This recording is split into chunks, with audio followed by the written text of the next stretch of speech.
नमस्कार, स्वागत है आप सभी का अपने YouTube चैनल पीकेज एडुटेरिया में। हमने जो सेक की यूनिट 1 शुरू करी थी, आज हम उसके पार्ट 2 के बारे में चर्चा करेंगे।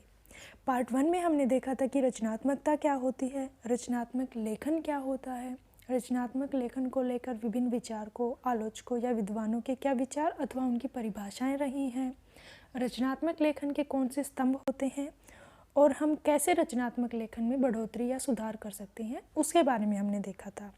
तो अगर आपने पार्ट 1 की वीडियो नहीं देखी है तो पहले जाकर उसे देखिएगा, तभी आपको पार्ट 2 की वीडियो समझ आएगी। पार्ट 2 के तौर पर हम देखेंगे कि रचनात्मक लेखन की जो प्रक्रिया होती है उसमें कौन से चरण हमारे सामने आते हैं। यानी हमने ये तो सोच लिया कि हम इस टॉपिक को लेकर रचनात्मक लेखन करेंगे, तो लेखन की जो प्रक्रिया होती है उसके अंतर्गत जो चरण हमारे सामने आते हैं उनके बारे में हम इस वीडियो में चर्चा करेंगे। तो चलिए शुरू करते हैं। सामान्यतः रचनात्मक लेखन के 4 चरण हमारे सामने होते हैं, जिसमें प्रथम चरण हमारे सामने होता है मौखिक रूप, द्वितीय चरण हमारे सामने होता है लिखित रूप, तृतीय चरण हमारे सामने होता है संशोधन एवं मूल्यांकन, तो वहीं चतुर्थ चरण हमारे सामने होता है प्रेरणा एवं प्रोत्साहन। ये जो 4 चरण हमारे सामने हैं, इन सभी चरणों को समझने के लिए हम एक एग्जाम्पल लेंगे क्लास का, कि भाई क्लास में क्या होता है, एक टीचर होता है और बहुत सारे स्टूडेंट्स होते हैं। तो हम इस क्लास के माध्यम से इन सभी चरणों को समझने की कोशिश करेंगे कि कैसे प्रथम चरण होता है, कैसे द्वितीय चरण, कैसे तृतीय और कैसे चतुर्थ चरण हमारे सामने आते हैं, उनसे हमें क्या फ़ायदा मिलता है, उसके बारे में हम जानने की कोशिश करेंगे। तो चलिए शुरू करते हैं। प्रथम चरण जो हमारा था वो है मौखिक रूप, यानी हमने जो क्लास का एग्जाम्पल लिया था उसमें क्या है भाई, टीचर ने अगर हमें कोई डिबेट दी है तो उस डिबेट में हमें ये पता है कि वो मुख के थ्रू, बोली के थ्रू, जुबान के थ्रू से डिबेट को हम करते हैं, कि हम उसे बोल कर करते हैं। ये नहीं कि हम डिबेट को, वाद विवाद को हम लिख कर करते हैं, ऐसा नहीं होता। हम वाद विवाद को बोल कर करते हैं। और हमें ये भी पता है कि भाई हर बच्चे की, हर व्यक्ति की सोचने की क्षमता अथवा उसके विचार दूसरे व्यक्ति से अलग होते हैं। तो जो बोलकर विचार प्रस्तुत करेंगे स्टूडेंट्स से, वो उसका मौखिक रूप होगा कि भाई एक स्टूडेंट ने हमें ये विचार बोलकर प्रस्तुत करे, दूसरे स्टूडेंट ने हमें ये विचार प्रस्तुत करे, तीसरे स्टूडेंट ने हमें ये विचार प्रस्तुत करे। तो जो विचार उन्होंने बोलकर हमारे सामने प्रकट किए वो उसका मौखिक रूप था। दूसरा हमारे सामने आता है लिखित रूप, द्वितीय चरण जो हमारा है। हमने जो डिबेट की थी उस डिबेट को बोलकर हमारे सामने प्रस्तुत किया था। तो जो सॉलिड पॉइंट हमें लगा, जो मुख्य पॉइंट हमें लगा, उसको हमने वहीं पर नोट कर लिया कि भाई किसी बच्चे ने ये वाला महत्वपूर्ण पॉइंट हमें बोला है, तो उसको हमने वहीं पर नोट कर लिया। दूसरे बच्चे ने कोई महत्वपूर्ण पॉइंट बोला है, उसको हमने वहाँ पर नोट कर लिया। तीसरे बच्चे ने कोई महत्वपूर्ण पॉइंट बोला है तो हमने उसको वहाँ पर लिख लिया। इस तरीके से हमने हर उस पॉइंट को लिखा जो हमें महत्वपूर्ण लगा। और लिखित रूप में हमें पता ही है कि जिस चीज़ को लिखकर प्रस्तुत किया जाए वो उसका लिखित रूप होता है। तो हमने जो डिबेट, वाद विवाद हमने किया था, जिसमें से हमने जो महत्वपूर्ण पॉइंट लगे उसको हमने नोट किया, उसको हमने लिखा, इसलिए वो हमारा लिखित रूप आ गया। अब इसमें ये हो सकता है कि भी लिखित रूप में ज़रूरी नहीं है कि उसमें क्रमबद्धता हो, यानी ये ज़रूरी नहीं है कि पहले बच्चे ने कोई पॉइंट बोला है तो वो एकदम एग्जैक्ट पॉइंट बोला है कि पहले नंबर पर तो यही पॉइंट आना चाहिए। दूसरे नंबर पर किसी ने कोई पॉइंट बोला है तो ज़रूरी नहीं है कि वो पॉइंट दूसरे नंबर पर ही होना चाहिए। यानी किसी बच्चे के दिमाग में कोई भी पॉइंट जब भी आएगा तो उसे तुरंत बोल देगा, उसे तुरंत वहीं पर नोट किया जाएगा। इससे ये होता है कि भाई उसमें क्रमबद्धता हम नहीं पाते, यानी उसमें सीरियल वाइज नहीं पाते, फर्स्ट सेकंड थर्ड ऐसे नहीं मिलता। उसमें ये होता है कि भाई किसी बच्चे ने पहले फर्स्ट पॉइंट बोल दिया, फिर किसी ने थर्ड पॉइंट बोल दिया, फिर किसी ने फिफ्थ पॉइंट बोल दिया। तो इस तरीके से विचार हमारे सामने सभी होंगे, लेकिन उसमें क्रमबद्धता हमें नहीं दिखाई देगी। अब एक बात है टीचर के लिए कि टीचर को हमें विषय ऐसा देना चाहिए जो बच्चे के जीवन के इर्द गिर्द घूमता हो, उसके परिवेश के आसपास का हो। अब ये नहीं होना चाहिए कि 5th क्लास का बच्चा है और उसे टॉपिक दे दिया स्पेस का कि भाई करो तुम डिबेट स्पेस को लेकर, तो वो तो कुछ बोल ही नहीं पाएंगे। 5th क्लास के बच्चों को स्पेस के बारे में कुछ भी नहीं पता। तो इसलिए जो टॉपिक होना चाहिए वो उनके परिवेश से संबंधित होना चाहिए कि 5th क्लास के बच्चे किस बारे में जानते हैं, विज्ञान के बारे में जानते हैं, तकनीक के बारे में थोड़ा बहुत जानते हैं, खेलकूद के बारे में जानते हैं, काल्पनिक साहित्य, इन सब के बारे में। तो टीचर को ये ध्यान रखना चाहिए कि जो चीज़ वो बोल रहा है, जो टॉपिक बच्चों को दे रहा है, वो उसके परिवेश के आसपास का होना चाहिए, ताकि वो उस पर अपने विचार प्रस्तुत कर सके, वो डिबेट कर सके। ये नहीं होना चाहिए कि कोई भी टॉपिक उठा कर दे दिया और बच्चों को उसके बारे में पता ही नहीं है। तो ऐसा नहीं होना चाहिए। तृतीय चरण हमारे सामने होता है संशोधन एवं मूल्यांकन का। संशोधन एवं मूल्यांकन हमें पता है कि भाई किसी चीज़ को हम लिखते हैं तो उसमें बाद में हम अगर पढ़ेंगे तो उसमें हमें कुछ त्रुटियां नज़र आएंगी, जिसमें हम सुधार करेंगे। जो वो सुधार करने की प्रक्रिया होती है वो संशोधन की प्रक्रिया ही होती है।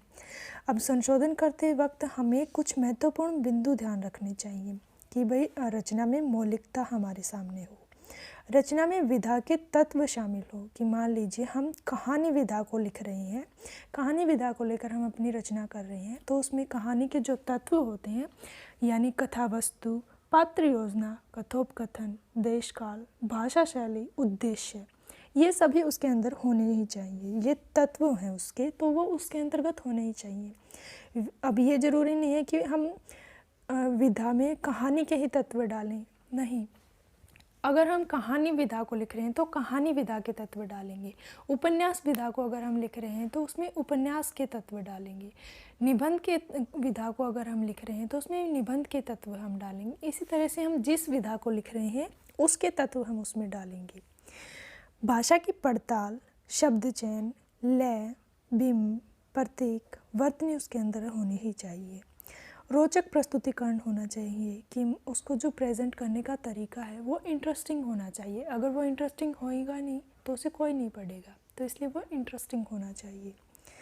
विषय वस्तु उसमें होनी चाहिए, कंटेंट होना चाहिए, क्रमबद्धता उसमें होनी चाहिए। कि भाई क्रमबद्ध में अगर हम एग्जांपल लें फर्स्ट सेकंड थर्ड की बजाय ये लेंगे कि उसमें फर्स्ट सेकंड थर्ड ये होता है कि पहले फर्स्ट स्टेज, फिर सेकंड थर्ड स्टेज, फिर थर्ड स्टेज।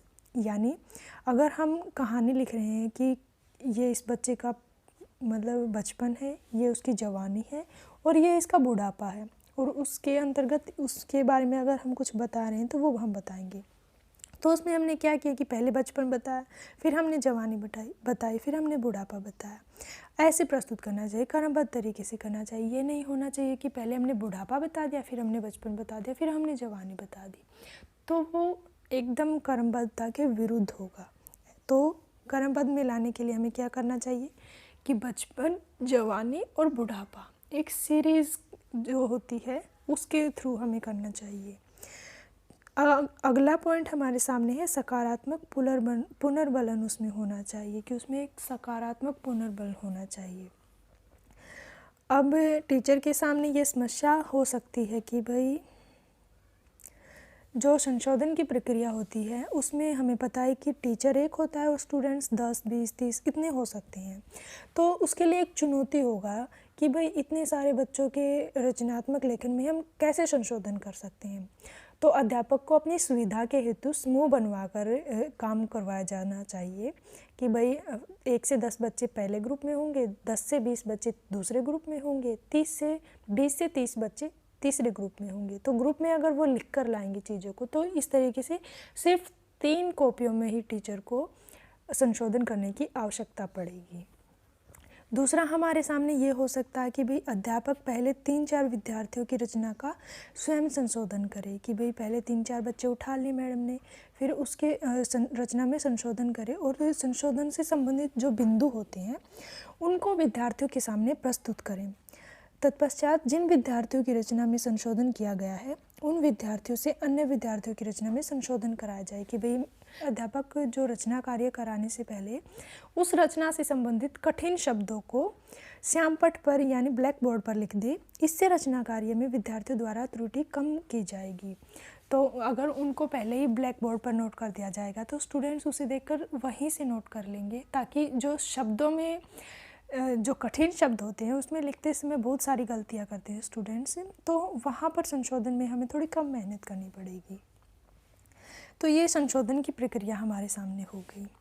अब आता है हमारे सामने चतुर्थ चरण, प्रेरणा एवं प्रोत्साहन का जो चरण है वो क्या होता है कि भाई जो क्लास में बच्चों ने हमारे सामने प्रस्तुतिकरण किया था रचना को लेकर, उसमें उन्होंने पहले डिबेट की, फिर उसमें उन्होंने लेखन किया, फिर उसके बाद उन्होंने संशोधन किया। तो अब प्रेरणा एवं प्रोत्साहन का जो पॉइंट होता है उसको टीचर ही आगे बढ़ा सकता है कि भाई जो रचना सभी बच्चों ने प्रस्तुत करी थी उनमें से कुछ बच्चों की रचना उठाएं जो उनमें से बहुत बेहतर रचनाएं हमारे सामने आएंगी, और चुनी हुई रचनाओं को बुलेटिन बोर्ड पर लगवाया जाए, जिससे उन बच्चों का हौसला बढ़ेगा कि भाई हमने इतनी अच्छी रचना की है तो हमारा वहाँ पर लग गया। और जो जिन बच्चों की नहीं लगी है उनके अंदर भी कहीं ना कहीं प्रोत्साहन मिलेगा कि भाई अगली बार जब मैं रचना प्रस्तुत करूँगा तो अपनी पूरी मेहनत करके लिखूँगा ताकि मेरे भी बुलेटिन बोर्ड पर लग पाए। तो उसमें बुलेटिन बोर्ड पर लगवाने से भी बच्चे का हौसला बढ़ेगा। प्रातःकाल प्रार्थना में सभी को सुनवाया जाए, वहाँ से भी हौसला बढ़ेगा कि भाई किसी स्टूडेंट की रचना अच्छी थी तो उसे सुबह मॉर्निंग में जो प्रार्थना होती है वहाँ पर उसे बुलवाया जाए। कि मेरे स्कूल में तो ये होता था कि भाई प्रार्थना के बाद कुछ बच्चों की जो रचनाएं होती थी वहाँ पर उनको बुलवाया जाता था। कोई कहीं से उठा कर लाता था, कोई कहीं से, लेकिन उनका हौसला बढ़ता था कि भाई देखो मेरी रचना पूरी स्कूल के सामने सुनाई जा रही है, कितनी अच्छी रचना है मेरी। और जो बच्चे उसे सुनते थे उनके अंदर भी कहीं ना कहीं ये होता था कि भाई मैं आगे इस तरीके से रचना प्रस्तुत करूँगा कि मेरी भी प्रेयर में बोली जाए, तो वहाँ से भी हौसला बढ़ता है। कक्षा में दीवार पर लगवाया जाए, ये इसका थर्ड पॉइंट हो गया। होती थी जून की छुट्टियाँ, तो वहाँ ये होता था कि टीचर हमें चार्ट्स दिए जाते थे कि भाई तुम इस टॉपिक पर चार्ट बना कर लाना, तुम इस टॉपिक पर चार्ट बना कर लाना। तो जो चार्ट जब टीचर चेक करती थी तो उनमें ये होता था कि जो कुछ बहुत अच्छे चार्ट होते थे जिनमें हर एक चीज़ उसके अंदर थी जो होनी चाहिए उसके अंदर, तो उसको दीवार पर लगवा दिया जाता था ताकि और बच्चे उसे देखें, उनको उन चीज़ों का पता चले। और जो जिसने वो रचना की है, जिसने वो चार्ट बनाया है, उसको हौसला मिला कि भाई मेरा चार्ट मेरी क्लास में लगा है, तो उसको हौसला मिला। और जिसका चार्ट नहीं लगा है उसको भी हौसला मिलता है कि भाई इसका चार्ट वहाँ पर लगा, अगले साल मेरा चार्ट वहाँ पर होगा। तो इस तरीके से उनको प्रोत्साहन मिलता है उसको देखकर भी। अगला हमारे सामने है विद्यालय की वार्षिक पत्रिका में उसे छपने के लिए चुना जाए कि भाई अगर किसी विद्यालय की कोई पत्रिका निकलती है तो उसमें उसे छपवाया जाए ताकि उसका हौसला बढ़े तथा अन्य विद्यार्थी भी उसे देखकर ये कहें कि अगले साल मेरी भी इस पत्रिका में आएगी, अगले महीने मेरी भी इस पत्रिका में आएगी। तो ऐसा होना चाहिए। और अगला जो पॉइंट है, विद्यार्थियों की रचना को परिवार के सदस्यों को सुनाया जाना चाहिए कि भाई हमें पता है कि इसको पता है मेरी रचना के बारे में, स्टूडेंट्स को पता है मेरी रचना के बारे में, लेकिन अगर मेरे पेरेंट्स को उस रचना के बारे में पता होगा कि भाई टीचर्स मेरे पेरेंट्स को बुलाकर कहे कि भाई आपके बच्चे ने इतना अच्छा प्रस्तुतिकरण किया है, इतना अच्छा रचना की है, तो उससे उस बच्चे का हौसला और अधिक बढ़ेगा कि भाई मेरे पेरेंट्स तक ये बात गई है, उनको गर्व महसूस होगा कि मेरे बच्चे ने इतनी अच्छी रचना की है, तो उसका हौसला वहाँ बढ़ेगा। ये जो प्रोत्साहन के जो बिंदु हैं अध्यापक पर ही डिपेंड करते हैं कि भाई अगर अध्यापक चाहे तो ही उन बच्चों में प्रोत्साहन डाला जा सकता है। तो आज के इस वीडियो में हमने क्वेश्चन करा है कि रचनात्मक लेखन की प्रक्रिया है उसके कौन से चरण हमारे सामने होते हैं। तो हमने देखा कि पहले हमारे सामने डिबेट हमने की थी, वो मौखिक रूप से की थी।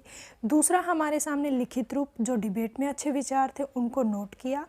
तीसरा हमारे सामने था संशोधन एवं मूल्यांकन, जहाँ पर जो हमने डिबेट के थ्रू हमने नोट किया था उसमें जो त्रुटियाँ थी, जो कमियाँ थी, उसमें हमने संशोधन किया। चौथा हमारे सामने था प्रेरणा एवं प्रोत्साहन, जिससे हमारा हौसला बढ़ा, जिनकी रचना नहीं लगी उनका भी हौसला बढ़ा, हमें गर्व महसूस हुआ, हमें प्रेरणा मिली, हमें प्रोत्साहन मिला। तो ये क्वेश्चन हमने आज की वीडियो में कवर किया। अगर आपको हमारी वीडियो अच्छी लगी हो तो like, comment, share and subscribe करना न भूलें। धन्यवाद।